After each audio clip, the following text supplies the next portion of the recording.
A few months ago, I did a list of dumb characters in horror movies, and it seems like you all enjoyed that, and I asked you to call out some other ones in the comments there, and oh boy, did you! So I thought it would be fun to go back to that and list out some of the top ones that got mentioned, and do this again.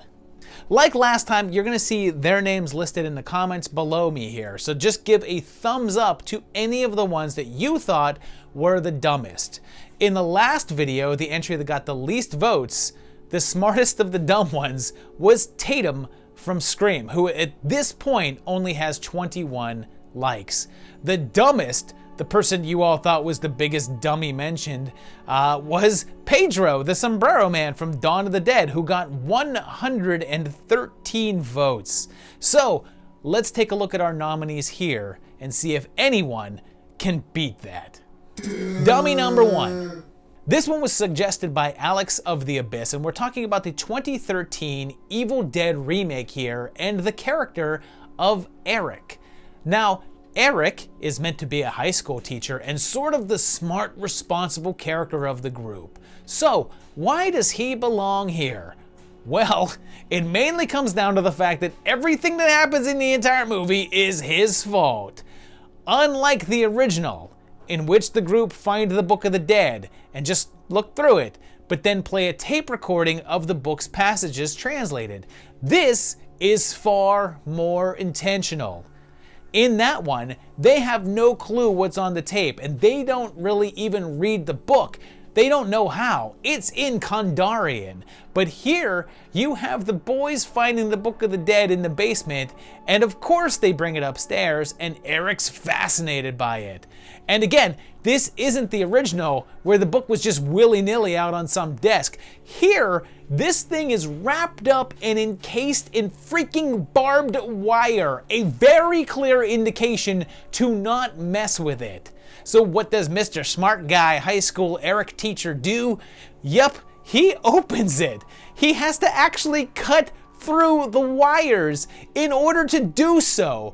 And then when he does, the first thing he sees that it's bound in human flesh. I think that anyone at this point would be like, yeah, they wrapped this up for a reason, let's put this away.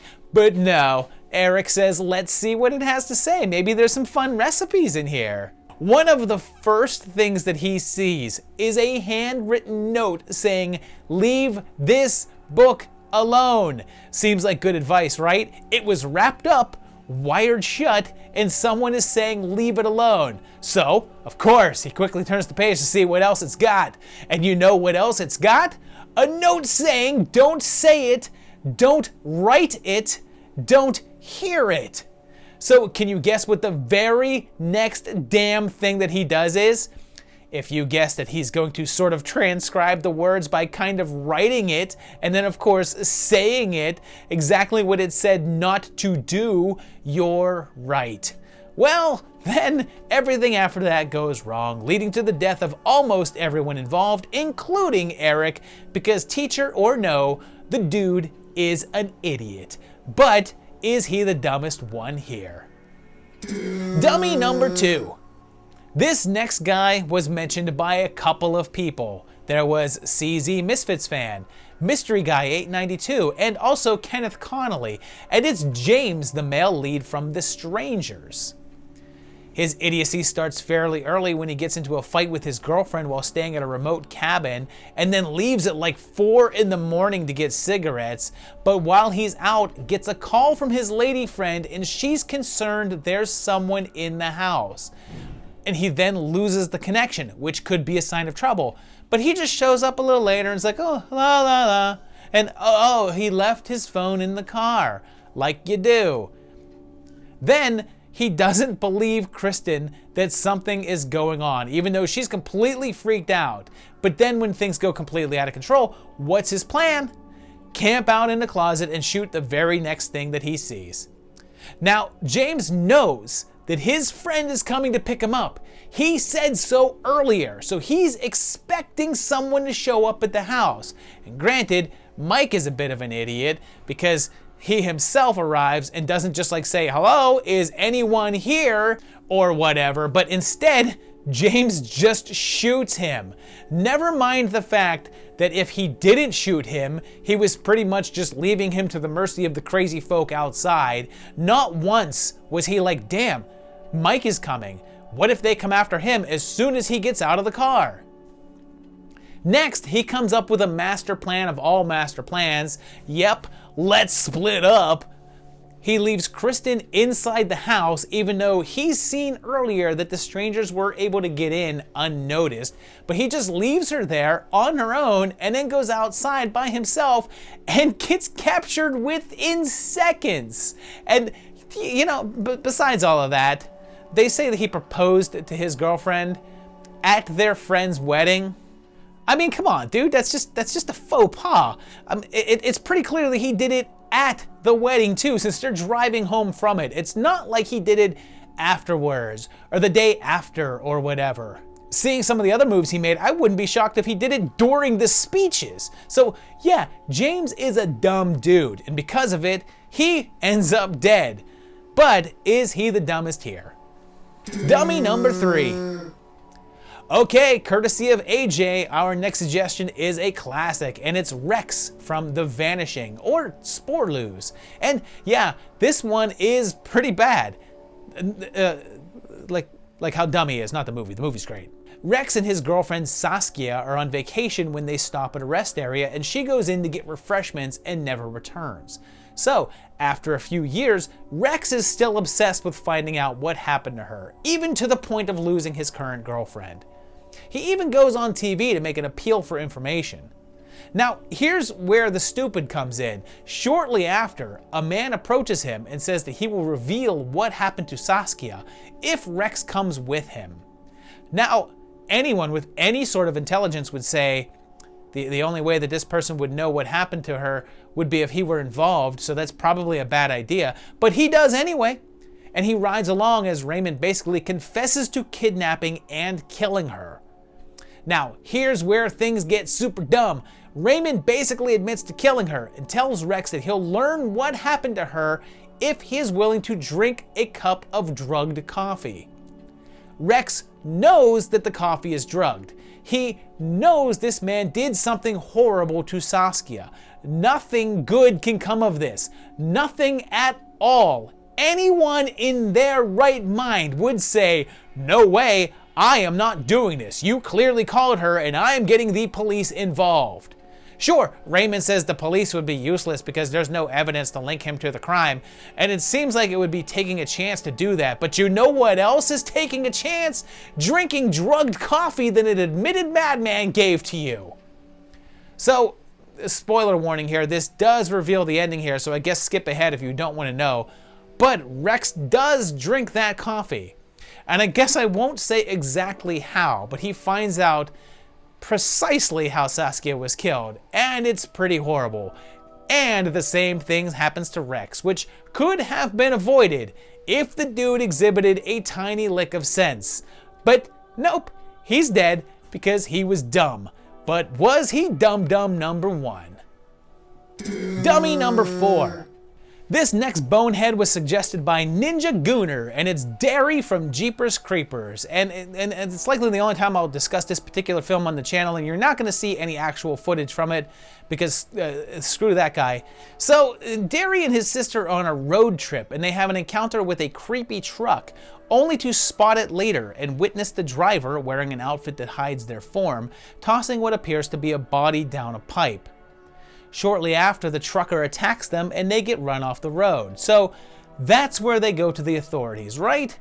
Nope, they go back to his house and want to check out what went in that pipe.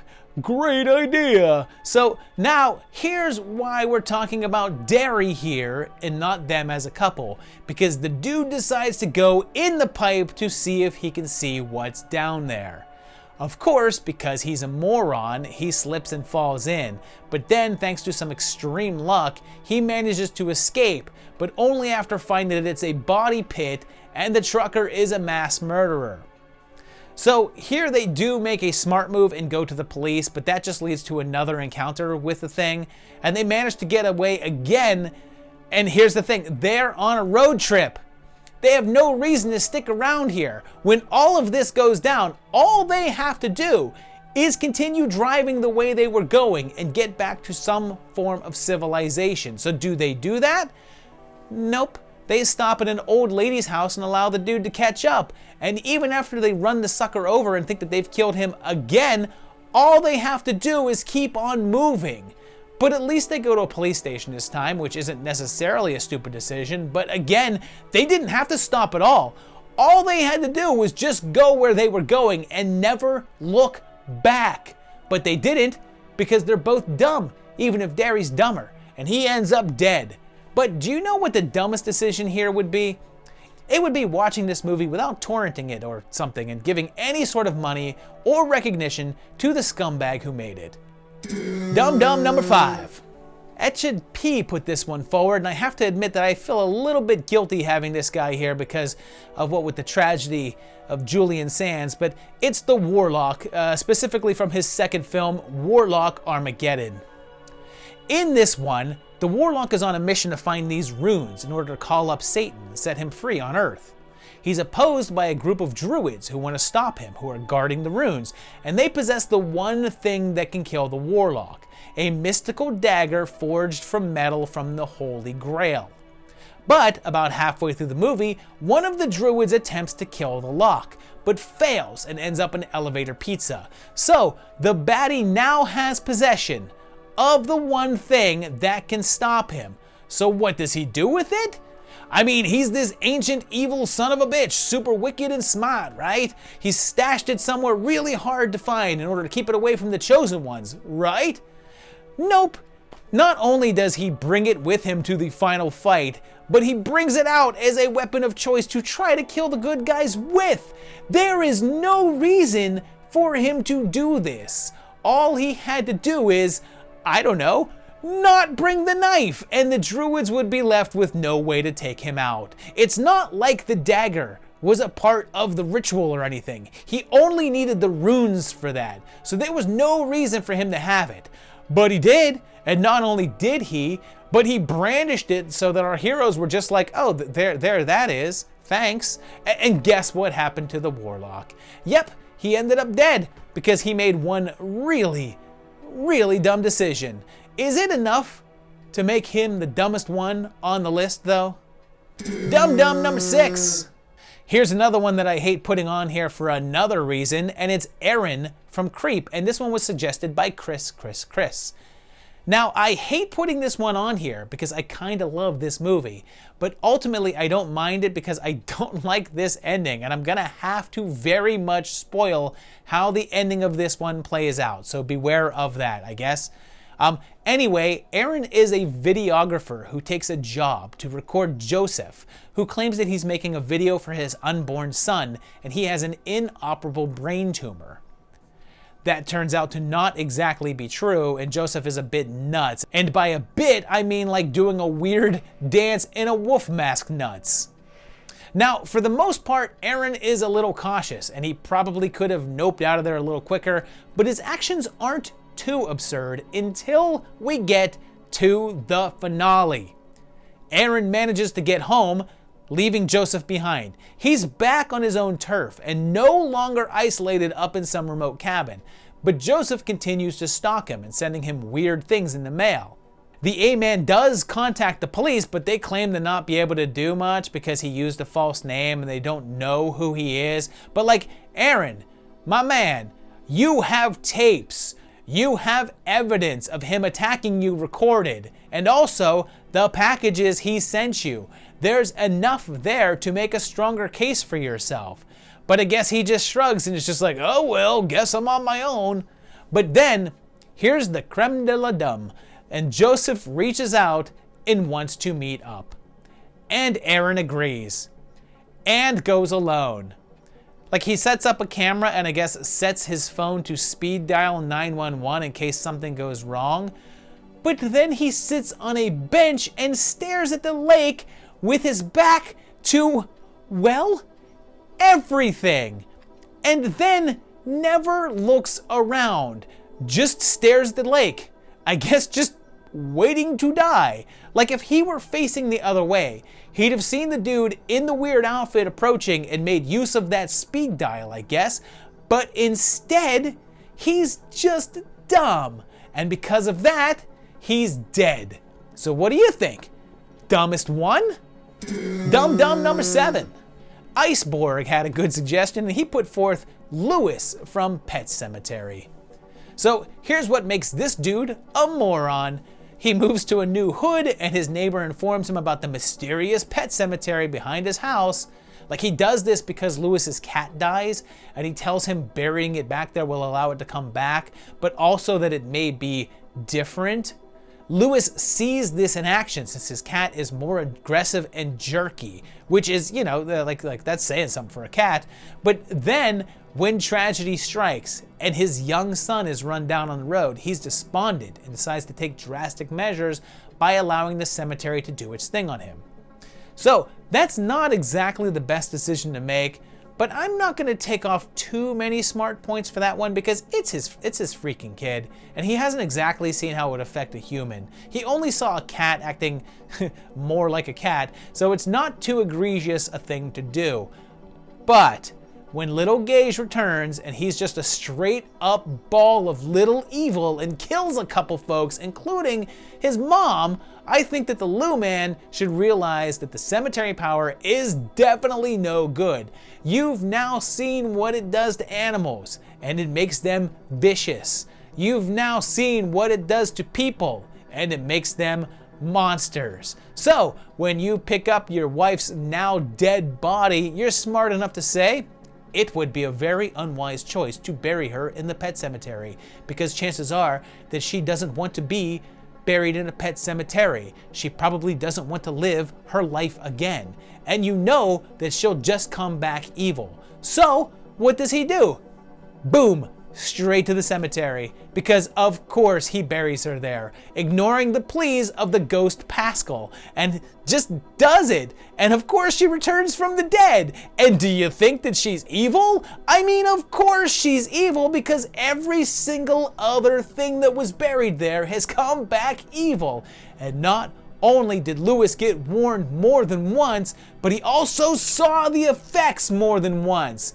But she's evil, and yep, Lewis gets dead, because that's really, really dumb. So now decide if that makes him the dumbest. Dumb number 8.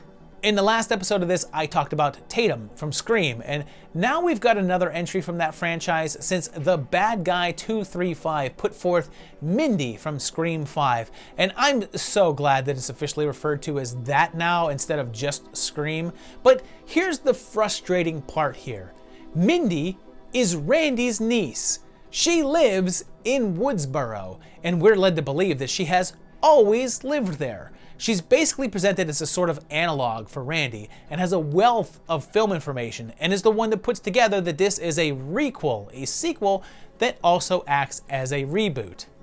At the ending of the movie, at a big house party, there's a major reveal that everyone is actually at Stu's old house, where the massacre at the ending of the first film appeared. And we also find out that it's now Amber's house, and she's Mindy's girlfriend.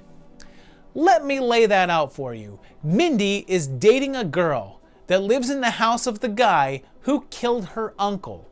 She's aware that someone is sort of redoing the events of the first Stab film, or the events of Scream 1, which ended at a big party at Stu's house. Somehow, it never dawns on her, when they're talking about the whole requel thing, to mention any number of things. No mention that her current girlfriend lives in the most famous location from the film. No mention that there's going to be a big party there. You know, a big party at the Stab or Scream house. Coincidentally, just as someone is trying to do a recreation of the events of that movie. Seems like that would be an extremely big detail to mention or notice, but do you think that Mindy did either of those things? No, she does not. Even if she didn't put together that, hey, maybe my girlfriend, who decided to throw this coincidental party, is partially involved, you would think that she would at least say, this is the perfect place to end their fictional movie, whoever the killer might be. But hey, she didn't. which kind of goes against the whole image of her being this super savvy horror movie expert who could figure things out, because they play her up as being pretty smart, but based on this, she's pretty dumb. But you know what? Somehow she doesn't die. So does that mean that she's not the dumbest one here? Dumb number 9. This guy was suggested by several people, including Submariner 1982 and Brandon Madigan, and it's Professor Lowe from Jason X. Now, this guy is from the year 2455, and he's a space professor, and he takes a group of his space students on a trip to Earth. While there, he finds the frozen remains of Jason Voorhees and Rowan here, and revives them both. Now, the prof here immediately starts trying to figure out how to profit from them because he's deep in space debt. He has someone that explains exactly who Jason is and what Jason does and what he's capable of. So he's fully aware of his murderous tendencies, body count, and why he was in that facility in the first place. This information is backed up by Rowan, who informs him of the grave danger that Jason poses. He then proceeds to try to downplay the problems that they're facing, and then witnesses the big guy kill off a bunch of the Space Marines that are on board. So, of course, when it comes his time, when Jason bursts through the window and attacks the group and he's seemingly cornered, Jason simply grabs his weapon. And the doc has what appears to be a moment to escape, so does he take it? Nope. Instead, he takes that time to space radio the rest of the ship to say that Jason's not trying to hurt anyone, he just wanted his machete back. Dumbass, you have witnessed this man brutally murder no less than 7 people by this point. For what reason could you possibly think that that's all he wanted? Oh, I know, it's because he's a complete space dolt, and because of that, he definitely ends up space dead. So you tell me if you think he's the dumbest one. Dumb number 10. Our last nomination comes from Sassy Fassy, and it's the parents from Manos, Hands of Fate. And here's the laundry list of stupid. So, Michael and Margaret are on a road trip and end up lost, and they stop at a weird house to ask for directions, and this guy greets them. This guy. The guy who tells them that there's no way out. So yeah, you're at a creepy house in the middle of nowhere, and some crazy man is talking about the master and saying that there's no escape, and Dad is like, well yeah, we'll spend the night here. Even with Mom protesting and saying she's freaked out, he's like, there's no other option. Even though I've literally tried nothing else, we have to stay here. Next, after a whole host of terrible things seem to happen, including their dog being killed, they still don't seem that freaked out about what's going on around them. But then, here's the oof of all oofs. When they realize that they're in danger and that the master is after them, along with his wives, they head out on the run, where Mom says this. We'll have to go back. Okay, it might be the safest place, especially since they're out here looking for us. How is that a point? Sure, the house may not be the first place they think of looking, but where do you think they're gonna end up? Dad thinks it's the safest inside, since they're looking for them outside, which may be the dumbest thing I've heard in a while.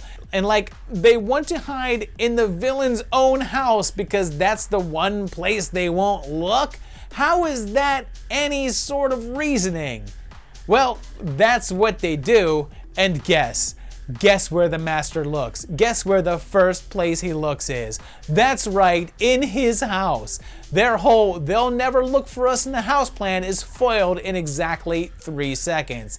And I guess they're not dead, but they may have a fate worse than death, since they're now eternally serving the master. And that's because, yeah, they may be the dumbest ones here. I don't know. What do you think? So there you have it, 10 dodos that are of varying degrees of stupidity. What I need you to do, look down below in the comments, find the person that you think is the dumbest, and give it the thumbs up. If there's someone else that is not on this list, nor was on the previous list, put them in the comments down below as well too. I want to see who you think is the dumbest character in horror movies that has not yet been mentioned. I'm sure there's plenty more. I think we're just scraping the tip of the iceberg here of dum-dums. But yeah, let me know that down below in the comments. If you've enjoyed this video, hit the like on the video as well. Hit the like on the people that you think is dumb and the video. And then if you like the channel, subscribe if you haven't already. That'd be kind of nice. And you can also check out my Patreon page at patreon.com/movietimelines. I'd certainly appreciate that. You can go there and help support this channel like these guys do. And I'll see you very shortly for another great video. Thanks a lot, guys, and bye-bye.